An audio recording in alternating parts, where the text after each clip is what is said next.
Hey, what is up guys, GuitarRock here, welcome back to another Girls Frontline 2 video. Let's talk about Zhaohui. I'm going to play the trailer that we have in the background. So this is going to be the character coming this particular week. And of course, hopefully give you guys a better idea of whether or not you should be pulling for Zhaohui. Now in the meta right now, Zhaohui is going to be kind of similar to, I guess, Diane is like the closest example, because she's a Vanguard type, except for she's a Hydro as opposed to Diane being a physical, right? So Zhaohui is going to belong in the Hydro class Vanguard character that does damage, but she's not going to be a Sentinel class.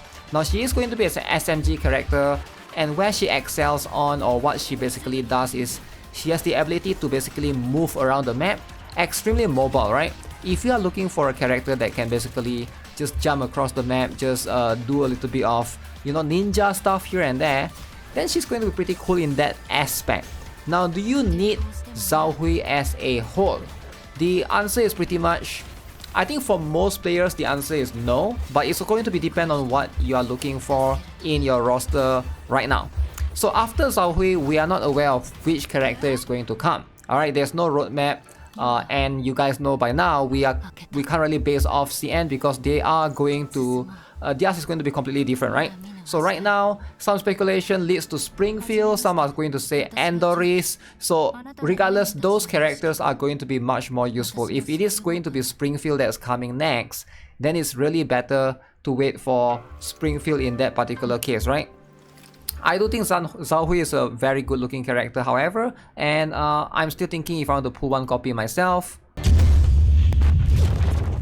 Now we are going to basically try to make the comparison as well between Zhaohui and of course this particular banner right now, which is going to be for Klukai, right? So Klukai is going to rerun. In my opinion, if you can only pick one, I am going to lean towards Klukai, obviously because she's just a way better character, by far the best DPS in the game.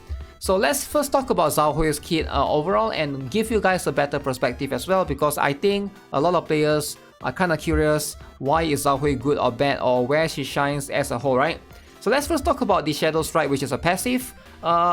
She is going to be a character that can select Shadow Spike within a 9 tile radius, selects a tile within the 2 tile radius of the selected Shadow Spike, and then lands on that tile. So she basically jumps to that particular point. Very cool in that particular aspect. So if an ally deals single target damage to an enemy within the attack range, Zhaohui basically activates the attack support right here against the enemy, applying Dam for 2 turns. So Dam basically reduces the healing the enemy can receive. Alright, it's a decent debuff, but overall her third skill also allows one more thing that prevents enemies from being healed anyway. So that's going to be what it is, right? So this one is going to be pretty good. Dealing Hydro damage equivalent to 80% of attack and 2 stability damage, I guess pretty decent. Now next up, we also have right here, you can see her ultimate skill, right? Her third skill selects Shadow Spike within 9 tile radius, then selects a tile within a 2 tile radius of the selected Shadow Spike, lands on the tile, and deal Hydro damage equivalent to 160% attack to the nearest enemy within a 6 tile radius, inflicts congestion. Now congestion is going to be an applicable debuff that makes the enemies cannot be healed. Alright, so maybe good in PvP, you know, if the enemies are a little bit tankier, but in most cases, do you really need this, right? Because right now, if you are going to use a lot of DPS character, ideally you want to try to one-shot the enemy, and in bosser situation, you don't really need this mechanic so far. Alright, maybe in the future, if there's a boss that can heal himself, right, or heal itself, so that could be something that you can basically try to do, but for now, in all of the Gunsmoke Frontline available to us right now, there's no such thing as a boss that can heal itself. So we don't really need to worry about that in that specific, right? Her skill 2 selects an empty tile within the 6th tile, alright? So summons Shadow Spike and deals AoE Hydro damage, 90% of attack, and inflicts fixed interest. Now fixed interest in this particular case, when you take damage, you basically recovers a little bit of the 20% of the damage dealt. So some sort of healing going on, right? So again, I don't think you need this as a whole, because in most cases you're going to bring in a healer anyways. So her skill 1 selects a direction and deals AoE physical damage, 110%, alright? So apply stun for 1 turn if the target has Hydro type debuffs, alright? And then increase Convectance Index by 1 point and increase crit rate of the next active attack for self by 10%. So the correct way to use her, ideally, you want to apply either the third skill, alright, or the second skill, and then you want to apply the first skill afterwards to apply the stun. The stun only applies for one turn, but as far as I know, it doesn't work on bosses, or else this will be like kind of broken in some situation. But that's pretty much what it is. So right now you can see nothing crazy in particular. So she mostly do very like minimal damage in terms of she can have AoE here and there, but it's not going to be super massive. So where does she stand in the meta right now? In the CN meta, if you look at the tier list for the bossing tier list, this is going to be the important one. She is currently sitting at the bottom of the tier list alongside with Mosin Nagant.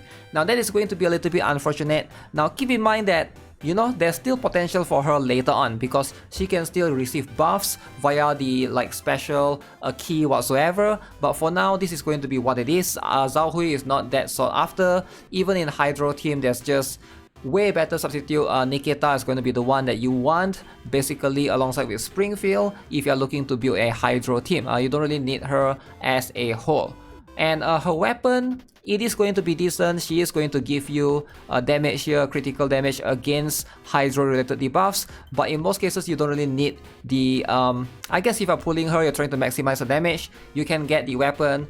But I think Zhaohui might be the first character that I might perhaps consider skipping, right?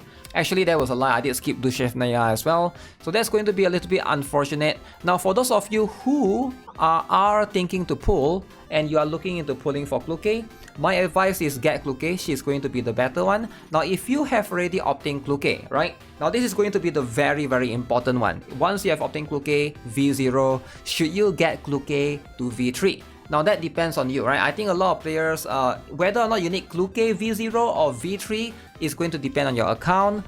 I do think that V3 is going to give you the flexibility to do more damage in a lot of situations that you need her for bosses. Now the argument that I see a lot of players try to bring up is, why do you need Klukai? Because you can always borrow her in some situations, right? In the story and stuff.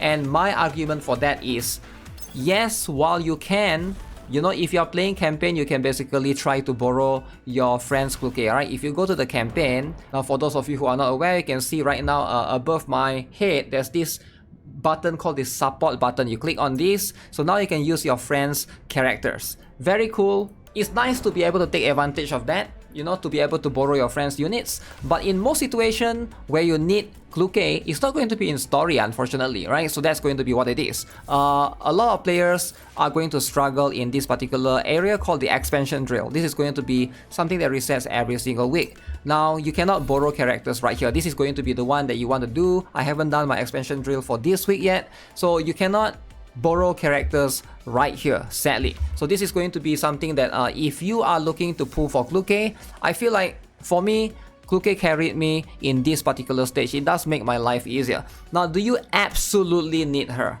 Again, like I mentioned, if you have a lot of other characters, let's say you got V6 Chongju, you got V6 Tololo, you got a lot of other characters built, you probably can get away with not having Klukai, but you can't deny that Klukai is going to be one of the better characters, AoE characters that can carry you in your account to make your life a lot easier. My advice is generally get her if you can, right? At least one copy. V3 is nice to have, extremely good to have, but not mandatory. Alright, personally, I have her currently at V3 as well. I don't intend to go V6 because that's like a little bit too expensive. Now, once you got V3, then you can worry about getting her exclusive weapon, alright, which is Skyla. Now, if you do not have V3, my advice is to not get Skyla because she is going to do less damage with this, actually, surprisingly, right? Planeta is actually going to give you a better output damage. So just stick with Planeta until you can get her to V3, then only consider the weapon. But if you want to be safe, right, like again, we don't know what's going to happen after these two banners, alright? After Klukai, after Zhaohui, who is going to come next? So that's going to be something that we gotta decide, alright? If it is going to be Springfield, then there's a chance that that is going to be a better pick for most players. So that's going to be something that you have to consider as well. So yeah, that's going to be it for this particular video. Again, let me know if you guys are pulling for either one of these characters. As per usual, if you guys haven't already subscribed, give this video a like. I'll see you guys in the next one. Take care, have a nice day, goodbye.